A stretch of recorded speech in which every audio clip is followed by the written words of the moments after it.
नमस्कार, आप देख रहे हैं टीवी 100 और मैं हूं आपके साथ रोहित भामला। आज एक बड़े विषय को लेकर चर्चा करेंगे। आज हम बात करने जा रहे हैं एलओसी पर बने उस तनावपूर्ण माहौल की जिसने पूरे क्षेत्र को फिर से उबाल पर ला दिया है। 4 साल तक शांति का प्रतीक रहा वो इलाका अब फिर से गोलियों की आवाज से गूंज रहा है। पाकिस्तान की कायराना हरकत एक बार फिर सामने आई है। पहलगाम हमले के बाद पाकिस्तान को डर सता रहा है और ये डर है भारत के जवाबी प्रहार का। डर इस बात का है कि कहीं एक और सर्जिकल स्ट्राइक या एयर स्ट्राइक ना हो जाए। इसी डर से पाकिस्तान ने अपने आतंकी लॉन्च पैड्स खाली कराने शुरू कर दिए हैं। जैश-ए-मोहम्मद और लश्कर-ए-तैयबा के आतंकियों को संरक्षित ठिकानों पर पहुंचाया जा रहा है, लेकिन सवाल ये उठता है कि आखिर कब तक पाकिस्तान आतंक का ये खेल खेलता रहे और भारत को की रणनीति अपनानी चाहिए। क्या सिर्फ बातचीत से शांति संभव है या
तो भाई अब रोज रात को पाक फौज डर के मारे फायर कर रही है। पहलगाम हमले को अंजाम देकर पाकिस्तान ने खुद के लिए मुसीबत खड़ी कर ली है। साथ ही एलओसी के पास रहने वाले पीओके के लोगों की शामत आ गई है। पहलगाम आतंकी हमले के बाद भारत की ओर से सैन्य कार्रवाई की आशंका को देखकर पाकिस्तान में खलबली मच गई है।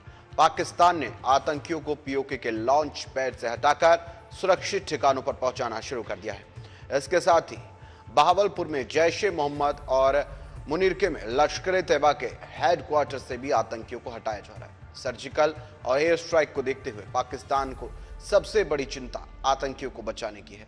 पहलगाम आतंकी हमले के समय भी पीओके में कुल आतंकियों के 42 लॉन्च पैड सक्रिय थे और वहां 130 से अधिक आतंकी ठहरे हुए थे। इन लॉन्च पैड से आतंकियों को जम्मू कश्मीर भेजा जाता है। जब पहलगाम में हमला करने वाले आतंकी भी इन्हीं लॉन्च पैड से भारत में घुसे थे। आतंकियों के ये लॉन्च पैड पाकिस्तानी सेना की निगरानी में चलते हैं और वही उन्हें जम्मू कश्मीर में घुसपैठ करने में मदद करता है और जरूरत पड़ने पर भारतीय सुरक्षा बलों का ध्यान भटकाने के लिए फायरिंग भी करता है। लेकिन भारत से डरा पाकिस्तान सभी लॉन्च पैड को अभी खाली करा रहा है और उन्हें सुरक्षित ठिकाने पहुंचा रहा है।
चलिए अब इसी को लेकर बातचीत करेंगे।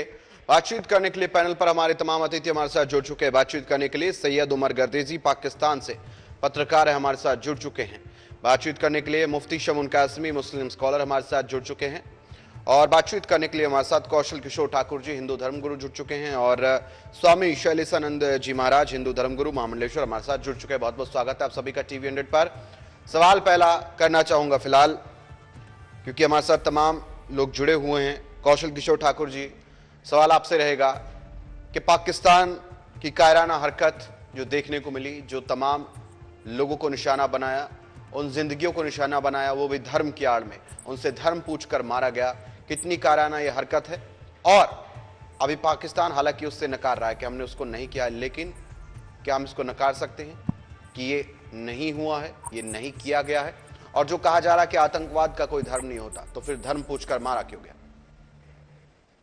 देखिए रोहित जी, बहुत अच्छी बात आपने कही है कि पाकिस्तान तो हमेशा से ही इन बातों को नकारता रहा है, लेकिन पीठ पीछे वार करने में वो कहीं भी पीछे नहीं हटा है।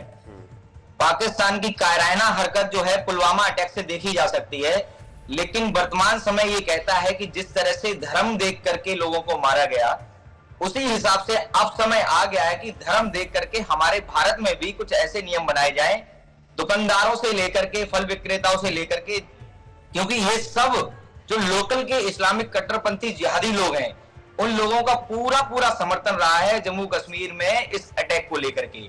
वहां पर आपने एक वीडियो देखा होगा, जो वीडियो आजकल खूब वायरल हो रहा है, कि जिसमें कुछ पर्यटक हैं जो वहीं लोकल के हैं, वो किस तरह से एंजॉय कर रहे हैं, वहां पर किस तरह से मस्ती कर रहे हैं, और उन लोगों को अल्लाह अकबर बोल करके उनको जो है मस्ती करते हुए उन्हीं के बीच में चले गए।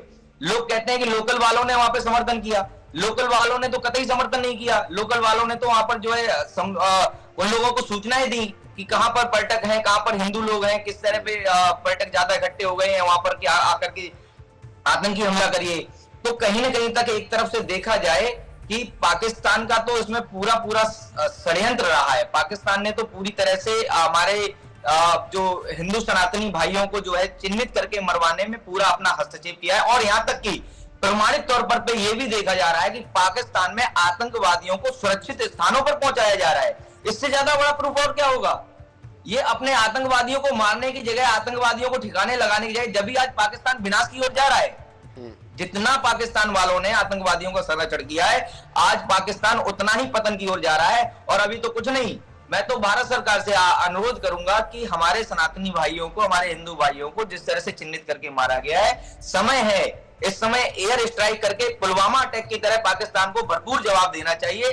पाकिस्तान को भी पता चलना चाहिए कि आतंकवाद का संरक्षण करने पर उसका क्या नुकसान हो सकता है, क्योंकि ये हम श्री कृष्ण के पथगामी हैं, हम श्रीमद् भगवत गीता के पथगामी हैं। हमारा धर्म कहता है कि हम ईंट का जवाब पत्थर से देंगे, और ये समय आ गया है कि हम दिवंगत श्री आत्मा जो हमारे अटल बिहारी वाजपेयी जी थे, जिन्होंने कहा था कि ईंट का जवाब हम पत्थर से पाकिस्तान को देंगे, आज उस धारणा को इस धरातल पे उतारने का समय आ गया है। पाकिस्तान को जब तक ईंट का जवाब पत्थर से नहीं मिलेगा, और जब तक इनके जो आतंकी ठिकाने हैं वहां पर जो है एयर स्ट्राइक नहीं की जाएगी, तब तक हमारे देश में हमारे सनातनी हिंदू भाइयों को, और जो हमारे सनातन धर्म को प्रेम करते हैं, हमारे राष्ट्र को प्रेम करते हैं, उनके आत्माओं में, उनके हृदय में कभी भी इस तरह से द्वेष भाव खत्म नहीं होगा। ये द्वेष भाव जब भी खत्म होगा जब पाकिस्तान को भरपूर जवाब दे दिया जाए। पाकिस्तान आतंकवादियों का संरक्षण कर रहा है, ये बात किसी से छुपी हुई। सैयद उमर गर्दी जी पाकिस्तान से हमारे साथ जुड़े हुए पत्रकार है। सैयद उमर गर्दी जी, अब मुझे बताएं, अभी आपने कौशल किशोर ठाकुर जी को सुना, और पाकिस्तान संरक्षण दे रहा है आतंकवाद को, इसमें तो कोई दो राह वैसे भी नहीं है, और तमाम संगठन वहां पर सक्रिय हैं, लगातार ऐसी चीजों को अंजाम दे रहे हैं। अब धर्म के नाम पर पूछ कर लोगों को मारा, और हम ये भूल भी नहीं सकते कि क्या कहकर मारा, और कलमा पढ़वाया गया, नहीं पढ़ने पर पता चला कि आप मुसलमान नहीं हैं तो मार दिया गया। अब धर्म के नाम पर मारने को हम क्या कहेंगे? हम तो कह देते हैं कि आतंकवाद की कोई जाति नहीं होती, कोई धर्म नहीं होता, तो ये आतंकवादी धर्म पूछकर क्यों मार रहे हैं? ये किसी धर्म के अगर ठेकेदार नहीं बन रहे थे तो इन्होंने ऐसा क्यों किया होगा? और पाकिस्तान पीछे क्यों हट रहा है? अब जब चीजें हो गई है तो क्या डर लग रहा है? बहुत शुक्रिया रोहित मोहम्मदा जी, आपने एक बार फिर से मुझे दावत दी अपने पैनल में। देखें रोहित, बात अगर की जाए हकायक की जानब, तो उसको मेरे ख्याल में गौर से सुनना चाहिए, बजाय कि उसमें लड़ाई झगड़ा या कोई भी वार्तालाप। अब मैं यहाँ पे आप ही के एक हिंदू नागरिक वरिंदर श्रीवास्तव की एक ट्वीट मैं आप तक सुनाना चाहता हूं, जो कि हिंदुस्तान से ही आवाज उठी है और कई ऐसी और भी हैं, कि पहलगाम का जो इंसिडेंट हुआ है वो असल में है क्या।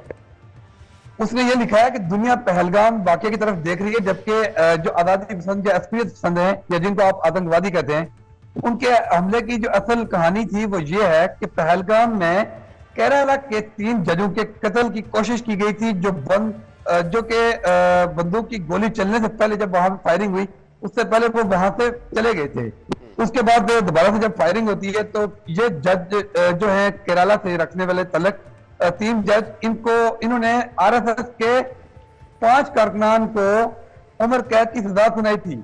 ये जो हमला हुआ था ये उन जजों पे हुआ था जिसको मुसलमानों से जोड़ के एक जहादी और पता नहीं क्या क्या इसका वो रखा जा रहा है। जैसे कि आपने कहा कि ठाकर साहब ने ये कहा कि धर्म के नाम पे, देखें मुसलमान कभी भी धर्म के नाम पे हमला नहीं करेगा। इस्लाम में जहाद का हुक्म है और जहाद के दौरान वहां पे हम ये किसी से मुसलमान कभी नहीं पूछा, मैं जंगी सूरत की बात कर रहा हूँ, इस इंसिडेंट से मुसलमान का कोई तलक नहीं है या किसी पाकिस्तान का कोई तलक नहीं है। वहां पे वो ये नहीं मारते, वहां पे कुफर और मुस्लिम की लड़ाई होती है या हक और बातिल की लड़ाई होती है। वहां पे आप ये नहीं पूछेंगे कि हाँ भाई तुम मुसलमान हो या कौन हो, क्योंकि जंग में किसी को मोहलत नहीं दी जाती। तो ये इल्जाम सरासर गलत है कि पहले कलमा पूछा गया मुसलमान। ये चाल तो यहीं से साबित हो रही है ना कि आपने ये एक जानबूझ के एक साजिश। ये सैयद उमर जी आपका व्हाट्सएप ज्ञान है, ये व्हाट्सएप ज्ञान है, ये ट्विटर वाली पोस्टों को उठाइए मत। ट्विटर पे तो कोई भी कुछ भी लिख सकता है। ट्विटर पे हम ये लिख सकते हैं कि पाकिस्तान से बड़ा कोई गद्दार नहीं है। ट्विटर पे हम लिख सकते हैं कि पाकिस्तान। सुने मैं बड़े शांत स्वभाव से आज बात कर रहा हूं। मैं ठीक है सैयद उमर गर्दी जी, आपने बोला मैं आक्रमण नहीं कर रहा, आऊंगा जवाब लूंगा आगे। शैलेशानंद महाराज जी जवाब दे रहे हैं, एक बार फिर उनके पास आऊंगा। शैलेशानंद महाराज जी, अभी आपने सुना कि पाकिस्तान से सैयद उमर गर्दी जी पत्रकार जुड़े हुए हैं और जो उन्होंने कहा सब सुना, और मैंने भी बीच में टोकना इसलिए लाजमी नहीं समझा कि एक बार पता तो लग जाए कि आखिर क्या धारणाएं बनाई हुई है, क्या जस्टिफाई किया जा रहा है आतंकवाद को। अब बोले महाराज जी।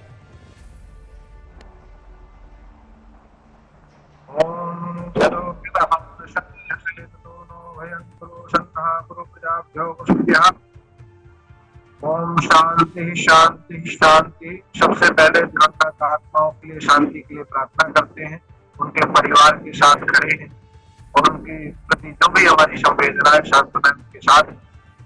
दूसरी बात, यहाँ पर जो भी पैनल टीवी 900 के माध्यम से देख रहे हैं बाकी सभी दर्शकों को, उनको हम यही कहना चाहेंगे कि पहली बात तो ये आतंकवादी हमला हुआ जो किसी के लिए भी, किसी भी देश के लिए, किसी भी नागरिक के लिए उचित नहीं है। और प्रकार से यहाँ किया गया ये हमला ये आतंकवादी भी नहीं है, ये वह कट्टर सोचवादी इस्लामिक लोग हैं जिनको ऐसी शिक्षा दीक्षा दी जाती है जो किसी के लिए भी सही नहीं है, किसी भी देश के लिए सही नहीं है, ना ही पाकिस्तान के लिए, नहीं भारत के लिए। लेकिन ये कौन से ऐसे समाज के लोग हैं या ऐसे कौन से इस्लाम के अंग हैं, क्योंकि यहाँ पर जो किया गया वो एक कट्टर इस्लामिक आतंकवाद था।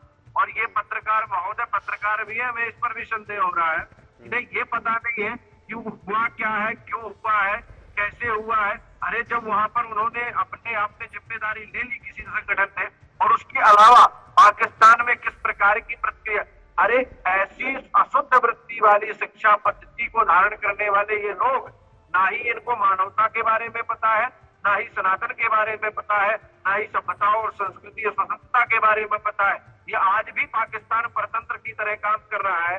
और जिस प्रकार से जिहादी सोच को ये हमारे ऊपर या हमारे भारतवर्ष के ऊपर बढ़ाना चाहते हैं, उसका भारत सरकार, हमारी आर्मी इनको ऐसा जवाब देगी जो ये शायद है सदियों तक याद रखेंगे। लेकिन ये ऐसे निर्लज्ज लोग हैं जिन्हें कभी कुछ याद नहीं रहता। पूर्व में भी इन्होंने ऐसे ऐसे थप्पड़ खाए हैं, लेकिन फिर भी ये बेशर्म को कहते हैं ना, कुत्ते की पूंछ होती है जो कभी सीधी नहीं हो सकती, चाहे उसे 6 नहीं 8 महीने उसे पुंगरी में डाल के रखो।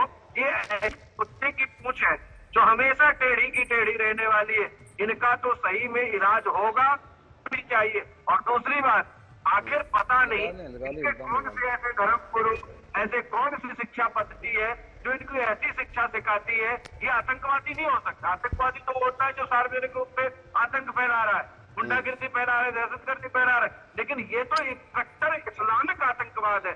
ऐसे जो भी इस्लामिक सिस्टम है उसका नाश होना चाहिए, उसको नष्ट होना चाहिए। इस्लाम का नाश करने वाला आज तक दुनिया में पैदा नहीं हुआ भाई। हिंदू धर्म मिट जाएगा, इस्लाम नहीं मिटेगा।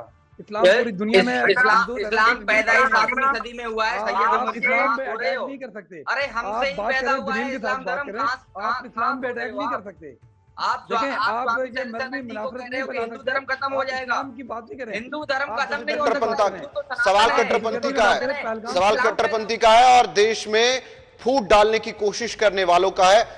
कौशल किशोर जी आऊंगा, एक मिनट एक करके बोलेंगे। सैयद उमर गर्दी जी, रोकना चाहूंगा आप सभी को अभी, क्योंकि हमारे साथ मुफ्ती शमून काशमी जी जुड़े हुए हैं और वो जवाब बेहतर दे पाएंगे। मुफ्ती शमून काशमी जी हमारे साथ मुस्लिम स्कॉलर भी हैं और आपको मैं बता दूं सैयद उमर गर्दी जी कि वो उत्तराखंड शिक्षा बोर्ड के मदरसा बोर्ड के अध्यक्ष है। तो कोई आम वो हम कहे कि मुस्लिम स्कॉलर नहीं है, वो शिक्षा बोर्ड के अध्यक्ष है, बड़े शिक्षित व्यक्ति है। आज मैं चाहता हूं कि वो एक ऐसी सच्चाई आपके सामने रखेंगे जो कि पाकिस्तान अभी तक अपने आप में एक नैरेटिव सेट करके बैठा है कि यहां हिंदू मुसलमान चल रहा है, यहां इनके साथ ऐसा हो रहा है। मुफ्ती शमून कासमी जी, मुझे लगता है आप बेहतर समझा पाएंगे सैयद उमर गर्देजी को, पूरे पाकिस्तान को, कि आखिर जो हुआ, जो धर्म के नाम पर मारे गए वो लोग और जो नफरत फैलाने की कोशिश देश में की गई है आतंकवादियों की तरफ से, वो कितनी हद तक यहां पर नाजायज है। हाँ, सबसे पहले तो मैं रोहित जी उन दिवंगत आत्माओं को जो शहीद हुए हैं उनको, उनकी आत्मा की शांति के लिए और उनके परिवारों के लिए मेरी संवेदनाएं हैं। ईश्वर उन्हें, उनके परिवारों को इस असीम गम को सहने की ताकत दे। और हम देशवासियों ने जो अपना रोल प्ले किया है वो एक इतिहास है। इतिहास में जब जब भी ऐसे आक्रमणकारियों ने हमले किए हैं, उन आक्रमणकारियों का, आतंकवादियों का, दहशतगर्दों का किसी धर्म से भी कोई ताल्लुक नहीं हो सकता है। अगर आप इस्लाम की बात करें तो इस्लाम अमन और आश्ती का, अमन का, पीस का धर्म है। उसका परिचय कैसे उन लोगों ने दिया कि आज उनके उस इस्लाम के मानने वाले या इस्लाम का नाम लेने वाले अगर ऐसे कृत्य करते हैं, ऐसी घटिया हरकत करते हैं, इंसानों का खून बहाते हैं, तो इसका कोई ताल्लुक नहीं हो सकता इस चीज से कि वो अल्लाह को या गॉड को या खुदा को या ईश्वर को मानते हैं। इस्लाम तो उन मान्यताओं की बात करता है कि जो वसुधैव कुटुंबकम, उसी का ट्रांसलेट है अल खल्क़ु अयालुल्लाह, तमाम वसुधा एक परिवार है और हम सब एक पूरे एक नर नारी की संतान है। अब पाकिस्तान के लोगों ने जो ये हरकत की है भाई, इसे किसी तरह से भी आप ना धार्मिक तौर से, ना मजहबी तौर से, ना इंसानी तौर से इसे आप नहीं कह सकते कि ये उनका कृत्य निंदनीय नहीं, दंडनीय है। और इन्होंने, इनके ऊपर दंड कई तरह के लगने चाहिए। एक तो ये कि अपने आप को कहते हैं कि हमारा मजहब इस्लाम है, इनका इस्लाम से कोई रिश्ता नहीं है। इस्लाम नाम है अमन आश्ती का, भाईचारे का, मसावात का, किसी की मदद करने का। इनसे पूछिए कि क्या आपने उन मर्यादाओं को पूरा किया है। अभी जो वहां के आर्मी के जो जनरल ने बात की थी अभी कुछ दिन पहले, उसकी वीडियो वायरल हुई है। सबसे बड़ा फसाद उन्हीं के जरिए से फैला है और इन्हीं लोगों के जरिए से फैला है। कुरान को पढ़ें, कुरान कहता है फमन कतल नफ्सन बिगैरि हक्किन औ फसादिन फिल अर्ज़, अगर तुमने किसी एक इंसान को नाहक कत्ल कर दिया तो ऐसा है जैसे सारी इंसानियत को कत्ल कर दिया, और एक इंसान को जिंदगी देना ऐसा है जैसे सारी इंसानियत को जिंदा कर दिया। आप बताइए, कुरान ये कहता है, आगे कुरान कहता है कि तुम्हारे नफे और नुकसान एक है। कुरान ये भी कहता है कि हम उस मालिक के बंदे हैं जिसने बगैर किसी भेदभाव के हमें एक ही माँ बाप से पैदा किया है। या अय्युहन्नास इन्ना खलकनाकुम मिन ज़करिन व उन्सा, हमने सारे इंसानों को, तो टू नेशन थ्योरी जिसे हमने 1947 में रिजेक्ट किया था, और हमने अपने देश को, देश ही हमारा सर्वोपरि है।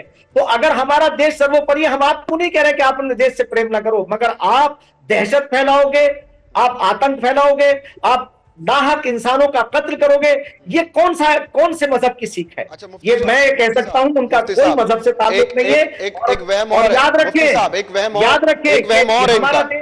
पाकिस्तान का एक वहम और है, और हमारे साथ सैयद गर्देजी जो है, इन्होंने एक बार सवाल भी उठाया था, मैं आप ही से उसका चाहता हूं आप क्लियर भी उस चीज को करें।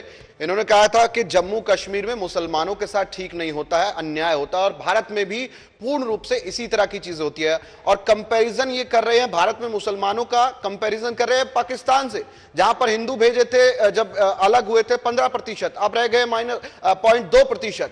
तो ये कह रहे हैं कि आज वहां पर हिंदू मुस्लिम में एकता नहीं है भारत में, लेकिन पाकिस्तान के अंदर वो चीजें हैं। अब आप मुफ्ती शमीन कासमी साहब, आप इनको बेहतर समझा पाएंगे कि कितना डिफरेंस है यहां के मुसलमानों में और वहां के मुसलमानों में। मैं 2016 में एक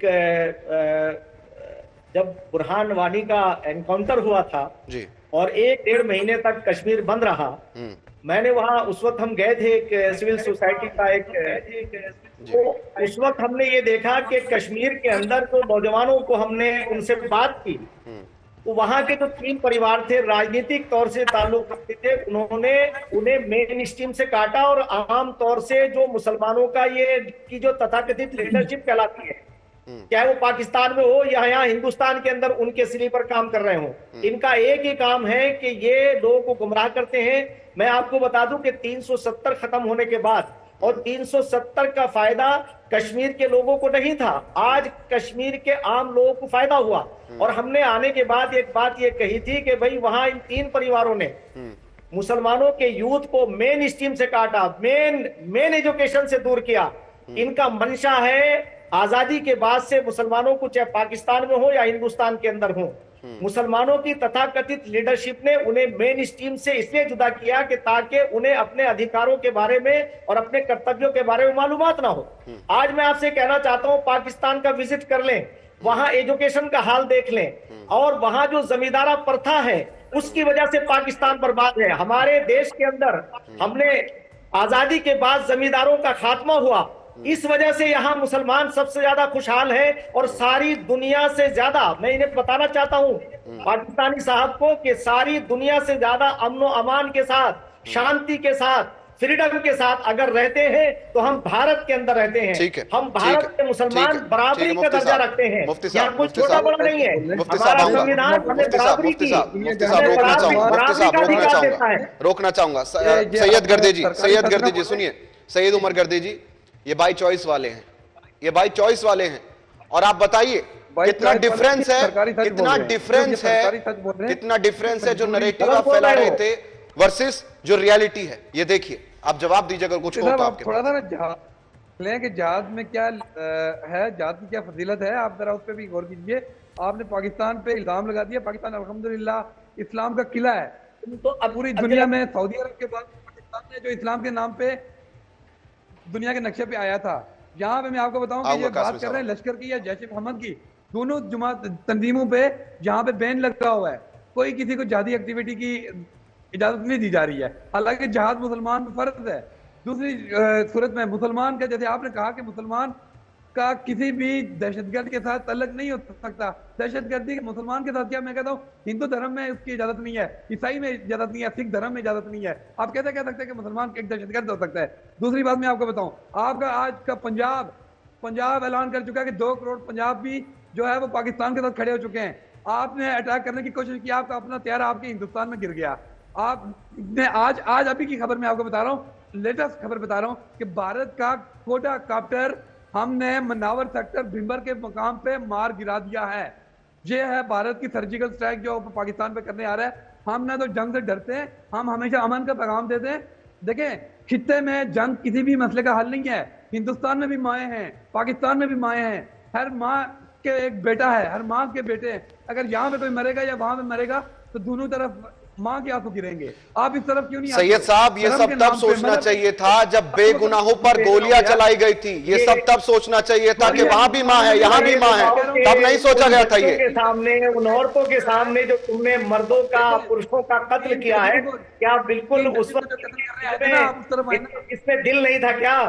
अगर ये बात कह रहे हो यहाँ बैठ करके, और जो तुम जिहाद की बात कर रहे हो, तुमने गलत इंटरप्रिटेशन कर रहे हो। अरे जिहाद के जैसे शब्द को तुमने बदनाम कर दिया पूरी दुनिया में। जिहाद नाम था बुराइयों से लड़ने के लिए, अपने अंदर की बुराइयों को खत्म करने के लिए, इंसानियत को जिंदा रखने के लिए। तुमने तो इस शब्द का अगर कोई आज इस्तेमाल करता है तो तुमने उसे गाली बना दिया, गाली बना दिया आपने उसे। सैयद उमर गर्दी जी, ये देश का सच्चा मुसलमान है, ये वो मुसलमान नहीं है जो निहत्ते लोगों पर वार करता है। ये जरूरी था आपकी आंखें खोलने के लिए और आपको दिखाने के लिए हमारे देश में कितना डिफरेंस है जो आप नैरेटिव फैलाते हैं। ठीक है, आऊंगा स्वामी शैलेशानंद जी महाराज। स्वामी शैलेशानंद जी महाराज, अभी एक कंपैरिजन मुझे दिखाना जरूरी हो गया था, क्योंकि जो नैरेटिव फैलाया जा रहा था मुफ्ती साहब ने मुझे लगता है बेहतर तरीके से उसको आज ब्रेक कर दिया है और बता दिया है कि कितना डिफरेंस है यहां और वहां।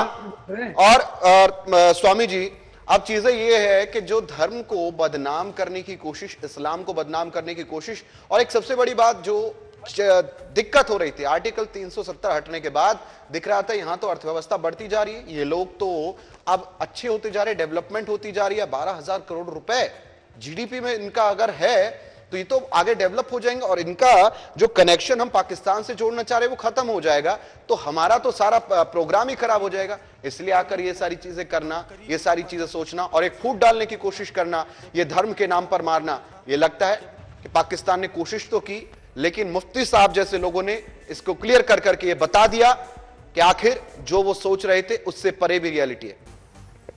रोहित, मेरा मुफ्ती साहब से ख्याल है कि भारत भूमि बड़ी सौहार्द और प्रेम की भूमि है, यहाँ पर भाईचारे की भूमि है, यहाँ समानता और वसुधैव कुटुंबकम की भावना, जैसे कहा कि हमारे धर्म का मूल सूत्र है, यहाँ सनातन बसता है। जो इस्लामिक आतंकवादी या जिहादी थे वो पहले ही अपना देश धर्म के दाम पर बांट करके भूमि ले चुके हैं, अब इनको कोई अधिकार नहीं। और हम कहते ये ही नहीं कि उनको ये भी जलन तो थी कि कश्मीर में किसी भी प्रकार से जो शांति बहाल हो रही है, इस प्रकार से या आर्थिक उन्नति कर रहा है, तो अब वो देख देख करके एक पड़ोसी की तरह जिस तरीके से वो कुछ कर तो सकता नहीं है, क्योंकि उनमें कोई ऐसी स्किल है नहीं, क्योंकि एक सिर्फ इस्लाम इस्लाम इस्लाम चिल्लाने से भूत भूत भूत भूत हुआ हुआ करने से हुआ तो नहीं हो जाएगा, कुछ कर्म भी करने होते हैं, कुछ सही कार्य भी करने होते हैं। तो ऐसा तो पाकिस्तान ने कुछ किया नहीं। आज वो एक एक आटे की रोटी के लिए कह सकते हैं कि बड़े परेशान है, और वहां पानी भी मोदी जी ने बंद कर दिया। चलिए, लेकिन इसके अलावा इसमें एक और बहुत बड़ी दिक्कत ये है कि जो ये इस्लामिक शिक्षा दीक्षा का विधान है, ये जो भी हो, जैसे भी लोग हो, इनको कोई ना कोई ऐसा जो भी इनका मूल है, जो सूत्र है, उसका नाश करना चाहिए। ये बुलबुले हैं पानी के और कभी भी आएंगे, कभी भी आकर के हमें बार बार डिस्टर्ब करेंगे, इनका समूल नाश होना चाहिए। ऐसा नहीं कि एक किसी व्यक्ति का होना चाहिए या उसके जो जिसने की इसका जो मूल सूत्रधार है उसका नाश होना चाहिए, क्योंकि भारतवर्ष अब एक दिन की बात नहीं है, या 75 साल हो गए, और ऐसे नासूर कांटे को हम अपने पास नहीं रख सकते। अपने बगल में पड़ोस में रह करके बार बार बिच्छू के डंक की तरह दर्द भरता रहता है, ये पाकिस्तान की आदत पड़ चुकी है, और इस आदत का समूल नाश करने के लिए इसकी जड़ पर वार करना होगा भारत सरकार को, हमारे भारतीय सेना को, राजनीतिक तंत्रों को। इस समय भारत एक साथ है, एक सुर में, जैसा कि हमारे उत्तराखंड मदरसा एजुकेशन बोर्ड वालों ने इन्होंने कहा। लेकिन ये कौन सी शिक्षा दीक्षा है जो ऐसे आतंकवादी जो कह रहे हैं कि मैं इस्लाम के नाम पर आतंकवाद फैला रहे हैं, इस शिक्षा दीक्षा का भी नाश होना चाहिए, क्योंकि इस प्रकार की शिक्षा दीक्षा की ना भारत में ना कहीं विश्व में जरूरत है, और ना ही ऐसे व्यक्तियों की जरूरत। बिल्कुल। कौशल किशोर ठाकुर जी, अभी आपने सुना स्वामी जी महाराज ने जो कहा, और उसको लेकर लगातार चर्चा भी तेज हो रही है। अभी वैसे भी प्रोटेस्ट पूरे देश में हो रहा है, लेकिन अभी दिक्कत क्या है कि पाकिस्तान को परेशानी ये है, पाकिस्तान खुश नहीं देख सकता ऐसी चीजें होता हुआ, और लगातार ऐसी चीजों को अंजाम भी देता रहता है। अब हम कितना ही नकार ले इस चीज को, लेकिन ये हो रहा है, क्योंकि कबूतर कितने भी आंखें बंद कर ले, उसको लगे कि लोग उसको नहीं देख रहे, लेकिन लोग उसको देख पाते, क्योंकि आंखें उसने बंद की, लोगों ने नहीं। और यही चीज कश्मीर में शांति बिगाड़ने की कोशिश की, लेकिन कुछ हद तक कामयाब भी वो हो गए, क्योंकि पर्यटन थोड़ा अस्त व्यस्त हो गया वहां। हालांकि दुरुस्त करने की कोशिशें तमाम जारी है, और वहां के लोगों ने भी खूब इसका समर्थन भी किया। कुछ लोगों ने किया, कुछ ने नहीं भी किया। वो लोग कौन हैं उनकी भी पहचान की जा रही, क्योंकि वीडियोस जो आए हैं, जो भी हालिया वीडियो आया है जब वो वहां पर ट्रैकिंग जो है जंपिंग कर रहे थे, तब देखा था कि वो क्या कुछ कह रहा था, और उसके बाद गोलियां चली, और ये सारा कुछ जो घटनाक्रम है ये दर्शाता है कि एक ऐसा सिनेरियो जो बनाया गया जो ये दिखा दे कि सिर्फ देश के अंदर ये चीजें हुई, पाकिस्तान का इसमें रोल भी नहीं रहा। वो तो शुक्र मनाओ टीआरएफ का जो इसकी जिम्मेदारी ले गया और पहले ही उजागर कर दिया कि हाँ हम ही हैं, वरना तो ये भी कह देते कि हमने तो आंखें बंद की हुई थी, हम तो उस दिन थे भी नहीं, हमारा तो वैसे ही परेशानी चल रही है। जी रोहित आप मौका दें। हाँ जी, मैं रोहित जी, मैं हमारे आदरणीय परम पूज्य महामंडलेश्वर स्वामी शैलेशानंद जी महाराज जी की बात का मैं पूर्ण रूप से समर्थन करता हूँ कि उन्होंने जो बात रखी है वो बहुत महत्वपूर्ण है। और उन्होंने एक और बात कही थी कि ऐसे जिहादी इस्लाम का जो है विनाश होना चाहिए, जिस पर सैयद उमर जी है बहुत एकदम बुरी तरह से भड़क गए और कह रहे कि हिंदू धर्म का पतन हो जाएगा, हिंदू धर्म का विनाश हो जाएगा, इस्लाम का नहीं होगा। सबसे पहले तो मैं सैयद उमर जी को बताना चाहूंगा कि पूज्य स्वामी शैलेशानंद जी महाराज जी ने जो बात कही है वो जिहादी इस्लाम की बात कही है। आपके इस्लाम में दो पथ हो गए हैं, दो मत हो गए हैं। एक तो इस्लाम वो हो गया है जो बिल्कुल दहशतगर्दी से दूर है, और दूसरा इस्लाम वो हो गया है जो जिहादियों का एक गैंग बना हुआ है। उस जिहादी गैंग इस्लाम का विनाश होगा, और ये विनाश करने में भारत के संतों का विशेष योगदान होगा। इस बात को आप चेतावनी के तौर पे समझ लो कि अगर भारत के संत एकता के साथ में खड़े हो गए तो इस्लाम को जिहादी इस्लाम कहना, और जिहादी इस्लाम का पता भी नहीं चलेगा। और दूसरी बात मैं बताऊं कि जो कश्मीर में जो इस्लामिक कट्टरपंथी हैं, इन लोगों ने पूर्ण रूप से जो है उन आतंकवादियों का समर्थन किया है। आतंकवादियों को पूरा तरह से जो है इस रास्ता दिया, किस तरह से बताया गया। आप लोग पता नहीं कहां से ज्ञान लेके आ जाते हो, आप ट्विटर की पोस्टें उठा लेते हो, आप व्हाट्सएप की पोस्टें उठा लेते हो। हम यहाँ व्हाट्सएप और ट्विटर की पोस्टों को नहीं उतार रहे हैं, हम वो सच्चाई बता रहे हैं। कश्मीर में सबसे ज्यादा फायदा सरकार से मुसलमानों को पहुंचाया है। कश्मीर, आप कहते हो कि हिंदुस्तान के मुसलमानों की बात करते हो, हिंदुस्तान के मुसलमान पीड़ित हैं। हिंदुस्तान के मुसलमानों पे कोई आतंकवादी हमला नहीं होता है। पाकिस्तान में एक मंत्री के ऊपर जो है कट्टरपंथी मजहबी लोगों के द्वारा, इस्लामिक कट्टरपंथियों के द्वारा हमला होता है, तब आप कहां सो रहे होते हैं? एक हिंदू मंत्री के ऊपर वहां पे हमला होता है, तब आप कहां सो रहे होते हैं? कौन से फिल्म में छुप जाते हैं? वहां पर हिंदुओं की स्थिति क्या है, किससे छुपी हुई है? पाकिस्तान में हिंदुओं की स्थिति। कौशल किशोर जी कुछ कह रहे हैं, सैयद उमर गर्दी जी जवाब ले लेते हैं। कौशल किशोर जी जवाब सुन लेते हैं। मुफ्ती साहब सो रहे थे जब 9 लाख भारतीय दहशतगर्द फौज कश्मीर के अंदर। अरे आप फालतू का ज्ञान लेके आ गए, कहाँ हो रहे थे? पंजाब का एक नागरिक खड़ा हुआ है, पाकिस्तान को मिटाने की बात वो है कि आप पंजाबी एक सिख जो अगर कौशल किशोर जी सुन लीजिए, कुछ ही दिन के मेहमान वैसे है वो, उनका देश वैसे भी कुछ ही दिनों का मेहमान, सुन लेना चाहिए। आपको जानकारी नहीं है सैयद उमर जी, आपको जानकारी होगी। वो कहीं पाकिस्तान में जो पंजाब प्रांत है ना, पाकिस्तान में वो उसकी बात कर रहे हैं। कौशल किशोर जी, भारत का हमेशा हमारा रवैया रहा है कि हम लोग शांतिपूर्वक तरीके से जवाब देते हैं, और मुझे लगता है कि एक बार सुन भी लेना चाहिए सैयद उमर गर्दी जी। अभी और क्या कुछ ऐसा वहम उन्होंने पाला हुआ, वो क्या कुछ और है वो भी सुन लेते हैं। सैयद उमर गर्दी जी आपने खत्म कर लीजिए, फिर मुफ्ती साहब जवाब भी देंगे, आपका तैयार है वो। मुफ्ती साहब से सवाल करना चाहता हूँ मैं, सिर्फ मुफ्ती साहब से इतना सवाल करना चाहता हूँ कि मुफ्ती आप अपनी आंखें उस वक्त क्यों बंद कर लेते हैं जब कश्मीर में जुल्म होता है? जब कश्मीर में माओ बहनों के रेप होते रहे, आपकी आंखें उस वक्त क्यों बंद थी? जब हिंदुस्तान में मुसलमानों के गले काटे जाते रहे, उनके घरों को बुलडोज किया जाता रहा, आप तब कहां पे गायब थे? चलिए वो जो गले कटे अच्छा ठीक है, ये नैरेटिव और आ गया। वो जो गले कटे मुफ्ती साहब जब गले कट रहे थे सैयद उमर गर्दी जी, कैसे बच गए उसमें से? कैसे बच गए ये 1947 वाले, कैसे बच गए? में ये बात नहीं है, आप कैसे ये बात कर सकते हैं कि दुनिया थोड़ी भी तो नहीं है, एक चीज को बात किया जा रहा है। अगर इसका जवाब स्वामी जी देते तो अलग चीज हो जाती, लेकिन मुफ्ती साहब इसका जवाब देंगे तो और बेहतर रहेगा। मुफ्ती साहब दीजिए जवाब। देखो उमर साहब, आपको एक बात बताना चाहता हूं कि आप आइए हिंदुस्तान, भारत आइए, मैं आपको सब जगह जब आप देखेंगे तो आप कहेंगे कि भारत एक जन्नत जैसा है। मैं ईमानदारी के साथ आपसे बता रहा हूं, यहाँ उत्तराखंड के अंदर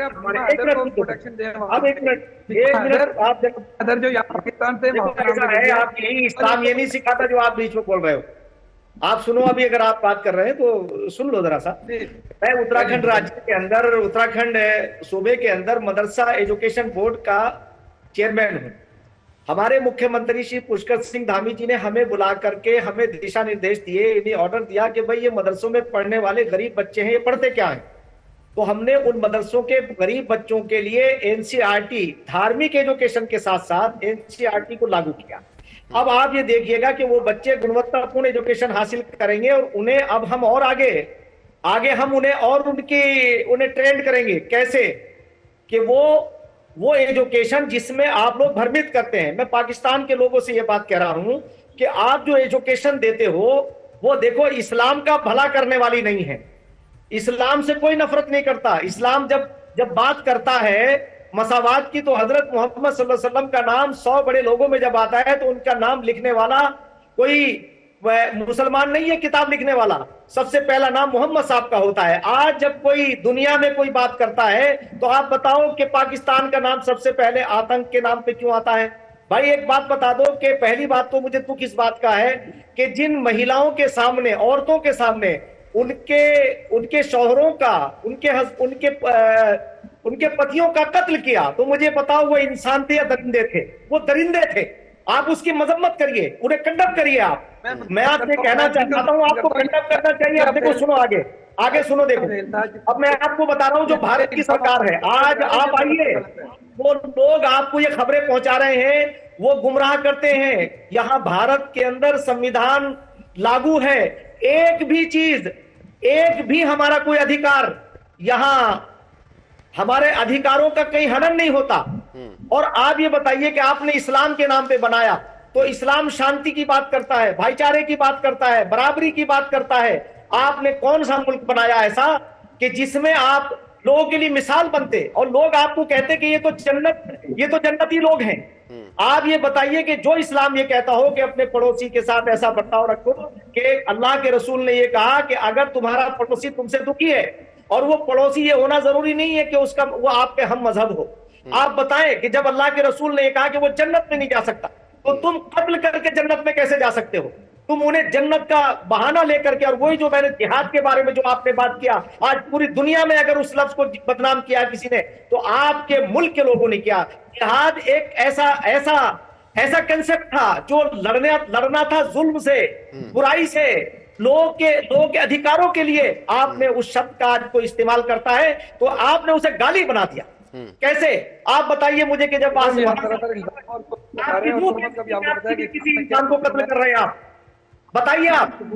और जहां तक आप भारत चैलेंज के साथ आपको कह रहा हूं, एक मिनट सुन लो, चैलेंज के साथ आपसे बात कह रहा हूं मैं कि यहाँ हमारे जितने मदरसे हैं, जितने स्कूल हैं, जितने भी हमारे हर जगह पे हमारे लोग, आज 50 से ज्यादा हर साल हमारे बच्चे यूपीएससी में आ रहे हैं, आईएएस बन रहे हैं, पीसीएस बन रहे हैं। आप मुझे बताओ इस बात को कि तुम्हारे पाकिस्तान के अंदर तुम क्या बना रहे हो?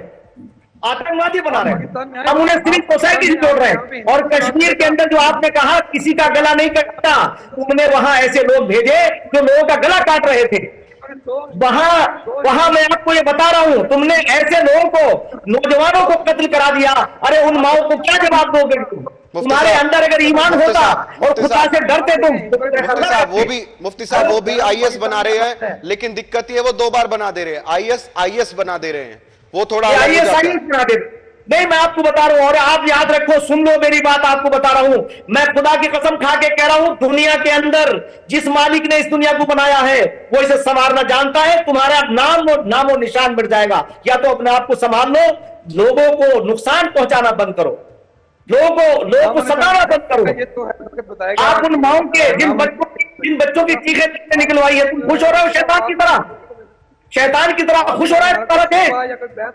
यानी अगर आज हमारे आंखों में आंसू देकर के तुम्हें खुशी हो रही है, नहीं मुझे बताओ। और जो कश्मीर की तुमने बात की, कश्मीर के लोग आपसे ज्यादा आराम से रह रहे हैं। और जब से 370 खत्म हुई है, मैं कई बार वहां जा चुका हूं, और वहां के लोग खुश हैं।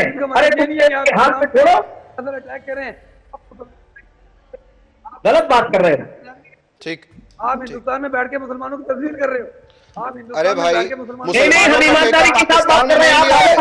सैयद उमर गर्देजी, जितने पाकिस्तान में मुसलमान हैं, हम ईमानदारी की बात कर रहे हैं। पाकिस्तान में मुसलमान हैं, उससे कहीं अधिक मुसलमान अभी भी यहाँ पर है, और वो सुरक्षित है पाकिस्तान से ज्यादा, और अपने आप को बाय चॉइस रखते हैं और सुरक्षित रहते हैं। अभी मुफ्ती साहब ने आपके सारे जो वहम थे दूर कर दिए होंगे। बार बार आप जो कहते थे कि यहाँ पर मुसलमान प्रताड़ित होता है, आज आपने सुन लिया होगा।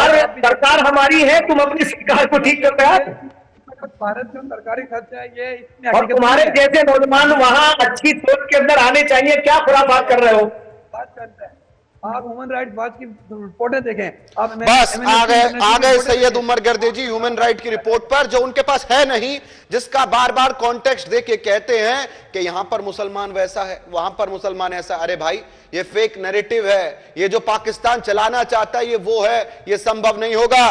और अभी आपने सुना मुफ्ती शमीउल कासमी साहब को, जिन्होंने आपके सारे वहम दूर कर दिया और बता दिया कि कितना अंतर है आप में और हम में। हम यहां कैसा जीवन जीते हैं और आप वहां कैसा जीवन जीते हैं, ये सारा शिक्षा का अंतर है। मुफ्ती शमीउल कासमी साहब ने बता दिया कि शिक्षा में कितना डिफरेंस है। हमारे यहां क्या शिक्षा दी जा रही है, वहां क्या शिक्षा दी जा रही है। यहां मदरसे से निकला हुआ बच्चा बनता आईएएस और वहां बनता आईएएस, डबल आईएएस, ये आईएएस 2 बार बनता है, ये फर्क है। अच्छा, दूसरी बात है ना रोहित, आप सिर्फ इतनी बात बताएं कि इतने दिनों से हिंदुस्तान में एक खौफ की फजा पैदा की गई है, जंग होने जा रही है, हम पाकिस्तान का ये विनाश कर देंगे, सर्वनाश कर देंगे।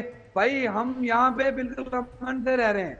हमें इस वक्त तक यकीन माने यहाँ पे तो पता ही नहीं चल रहा यार कोई जंगी माहौल भी है या नहीं है। हर बंदा अपने काम में लगा हुआ है। हमने जो अपनी तैयारी करनी थी हमने कर दी है। लीपा वैली में अरे सैयद उमर गर्देजी जी, नंगा नहाएगा क्या, निचोड़ेगा क्या, तैयारी क्या करोगे भाई? खाने को नहीं, पीने को रोक दिया, बचा क्या है पाकिस्तान के पास? छोटी सी जमीन हमने दी थी, उस पर रह रहे हो, खाने को है नहीं, पीने को हमने रोक दिया। लड़ाई की तैयारी क्या है भाई? लड़ाई की तैयारी क्या है? सरेंडर करना है। भूल गए क्या? भूल गए क्या पिछले युद्ध में? भूल गए क्या आपके सैनिकों ने क्या किया था? हार मान ली थी, पैंट उतारनी पड़ी थी। मैं वो बोलना भी नहीं चाहता, वो तस्वीर हम चला भी नहीं सकते। जो किया था पाकिस्तान ने जब समर्पण कर दिया था, ये बार बार दोहराने की जरूरत नहीं है और पाकिस्तान को हमें बताने की जरूरत नहीं कि वो कहां स्टैंड करता है। चलिए, समय की समाप्ति है। बहुत बहुत धन्यवाद आप सभी का हमारे साथ जुड़ने के लिए, कीमती समय देने के लिए। तो ये था आज का हमारा खास प्रोग्राम, जिसके माध्यम से हमने जाना कि पाकिस्तान जो फेक नैरेटिव चला रहा है मुसलमानों को लेकर, हिंदुओं को लेकर, उसमें कितनी हकीकत है, कितना फसाना है। और मुफ्ती शमीउल कासमी साहब ने सारा कुछ आज स्पष्ट कर दिया और बता दिया कि हम कहां स्टैंड करते हैं और कितना डिफरेंस है। फिलहाल इस बुलेटिन में इतना ही। बने रहिए हमारे साथ, देखते रहिए TV 100। नमस्कार।